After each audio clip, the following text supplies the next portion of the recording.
नमस्कार दोस्तों, रंगमंच कहानियों में आपका स्वागत है। आइए सुनते हैं मुंशी प्रेमचंद्र की कहानी मनोवृत्ति। ये कहानी एक अकेली स्त्री को देखकर समाज के लोगों के द्वारा उसके बारे में बनाई गई धारणा की कहानी है। मनोवृत्ति। एक सुंदर युवती प्रातःकाल गांधी पार्क में बिल्लौर के बेंच पर गहरी नींद में सोई पाई जाए, यह चौंका देने वाली बात है। सुंदरियां पार्कों में हवा खाने आती है, हंसती है, दौड़ती है, फूल पौधों से खेलती है, किसी का इधर ध्यान नहीं जाता। लेकिन कोई युवती रविश के किनारे वाले बेंच पर बेखबर सोए, वह बिल्कुल गैर मामूली बात है। अपनी ओर बलपूर्वक आकर्षित करने वाली रविश पर कितने आदमी चहलकदमी कर रहे हैं, बूढ़े भी जवान भी, सभी एक क्षण के लिए वहीं ठिठक जाते हैं। एक नज़र वह दृश्य देखते हैं और तब चले जाते हैं। युवक वृंद रहस्य भाव से मुस्कुराते हुए, वृद्धजन चिंता भाव से सिर हिलाते हुए और युवतियां लज्जा में आंखें नीचे किए हुए।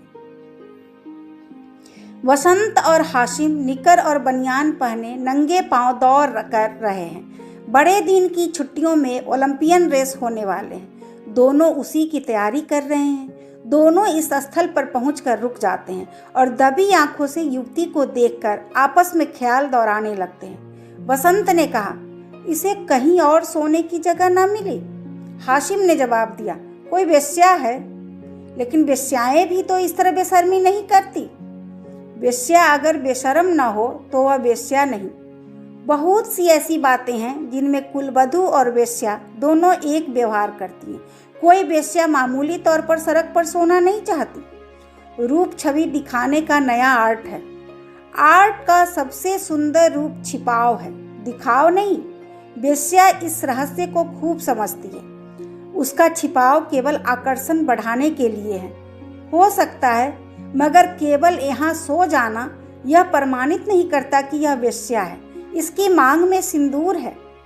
वेश्याएं अवसर पड़ने पर सौभाग्यवती बन जाती है। रात भर प्याले के दौड़ चले होंगे, काम क्रीड़ाएं हुई होंगी, अवसाद के कारण ठंडक पाकर सो गई होगी। मुझे तो कुलवधू सी लगती है। कुलवधू पार्क में सोने आएगी? हो सकता है घर से रूठ कर आई हो। चलकर पूछी क्यों न ले। निरे अहमक हो, बगैर परिचय के आप किसी को जगा कैसे सकते हैं? अजी चलकर परिचय कर लेंगे, उल्टे और एहसास जताएंगे, और जो कहीं झिड़क दे। झिड़कने की कोई बात भी हो, उससे सौजन्य और सहृदयता में डूबी हुई बातें करेंगे। कोई युवती ऐसी गत यौवनाएं तक तो रस भरी बातें सुनकर फूल उठती है। यह तो न यौवना है। मैंने रूप और यौवन का ऐसा सुंदर संयोग नहीं देखा था। मेरे हृदय पर तो यह रूप जीवन पर्यंत के लिए अंकित हो गया, शायद कभी न भूल सकूं। मैं तो फिर भी यही कहता हूं कि कोई वेश्या है। रूप की देवी वेश्या भी हो, उपास्य है। यहीं खड़े खड़े कवियों की सी बातें करोगे, जरा वहां तक चलते क्यों नहीं? केवल खड़े रहना, पास तो मैं डालूंगा। कोई कुलवधू है। कुलवधू पार्क में आकर सोए तो इसके सिवा कोई अर्थ नहीं कि वह आकर्षित करना चाहती है, और यह वेश्या मनोवृत्ति है। आजकल की युवतियां भी तो फॉरवर्ड होने लगी है। फॉरवर्ड युवतियां युवकों से आंखें नहीं चुराती। हाँ, लेकिन है कुलवधू। कुलवधू से किसी तरह की बातचीत करना मैं बेहूदगी समझता हूँ। तो चलो फिर दौड़ लगाए। लेकिन दिल में वह मूर्ति दौड़ रही है। तो आओ बैठे। जब वह उठकर जाने लगे तो उसके पीछे चले। मैं कहता हूँ वेश्या है और मैं कहता हूँ कुलवधू है, तो 10-10 की बाजी रही। दो वृद्ध पुरुष धीरे धीरे जमीन की ओर ताकते आ रहे हैं, मानो खोई जवानी ढूंढ रहे हो। एक की कमर झुकी, बाल काले, शरीर स्थूल, दूसरे के बाल पके हुए पर कमर सीधी, एक हरा शरीर, दोनों के दांत टूटे पर नकली लगाए, दोनों की आंखों पर ऐनक। मोटे महाशय वकील है, छरहरे महोदय डॉक्टर। वकील, देखा यह 20वीं सदी के करामात? डॉक्टर, जी हाँ देखा। हिंदुस्तान दुनिया से अलग तो नहीं है, लेकिन आप इसे शिष्टता तो नहीं कह सकते। शिष्टता की दुहाई देने का अब समय नहीं। है किसी भले घर की लड़की। वेश्या है साहब, आप इतना भी नहीं समझते। वेश्या इतनी फूहड़ नहीं होती, और भले घर की लड़की फूहड़ होती है।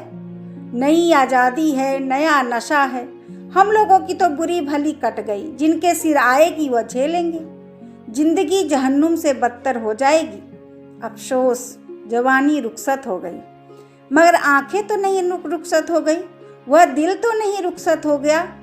बस आंखों से देखा करो, दिल जलाया करो। मेरा तो फिर से जवान होने को जी चाहता है। सच पूछो तो आजकल के जीवन में ही जिंदगी की बहार है। हमारे वक्तों में तो कहीं कोई सूरत ही नजर नहीं आती थी। आज तो जिधर जाओ हुस्न ही हुस्न के जलवे हैं। सुना युवतियों को दुनिया में जिस चीज से सबसे ज्यादा नफरत है वह बूढ़े मर्द हैं। मैं इसका कायल नहीं।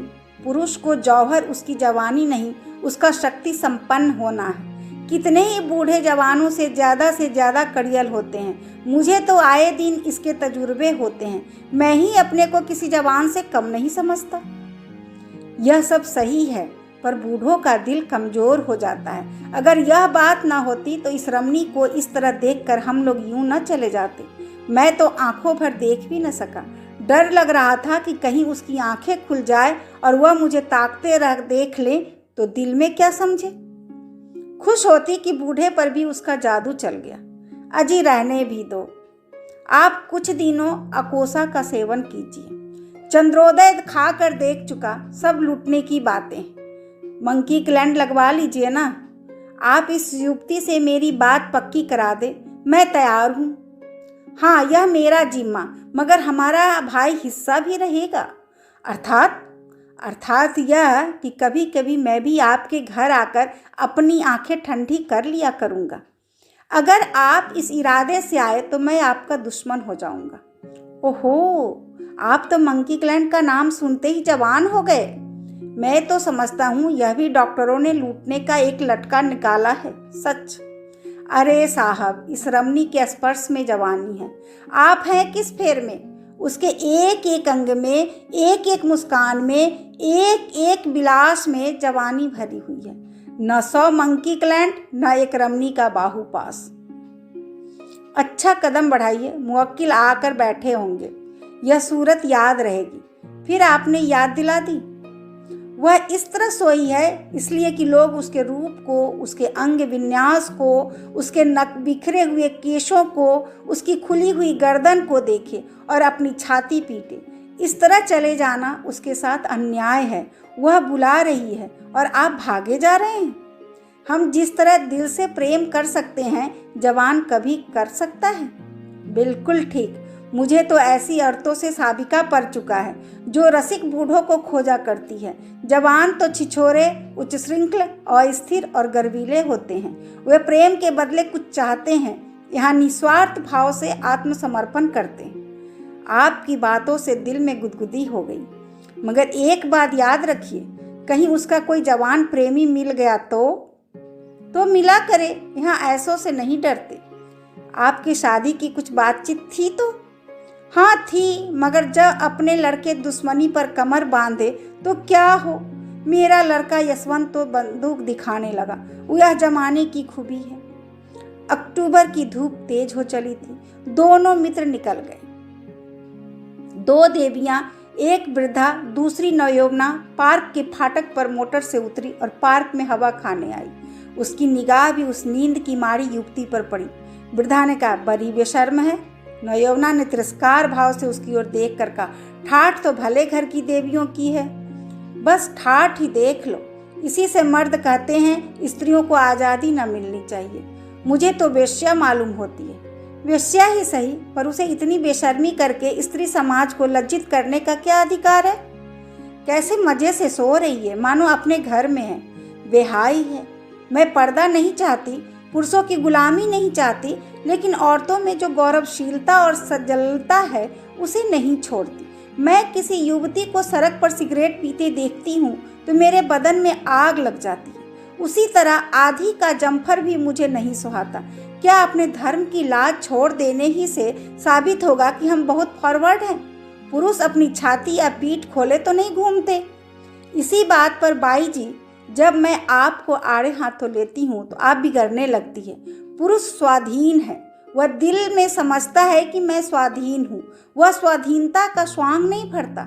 स्त्री अपने दिल में समझती रहती है कि वह स्वाधीन नहीं है, इसलिए वह अपनी स्वाधीनता को ढोंग करती है। जो बलवान है वे अकड़ते नहीं, जो दुर्बल है वही अकड़ करती है।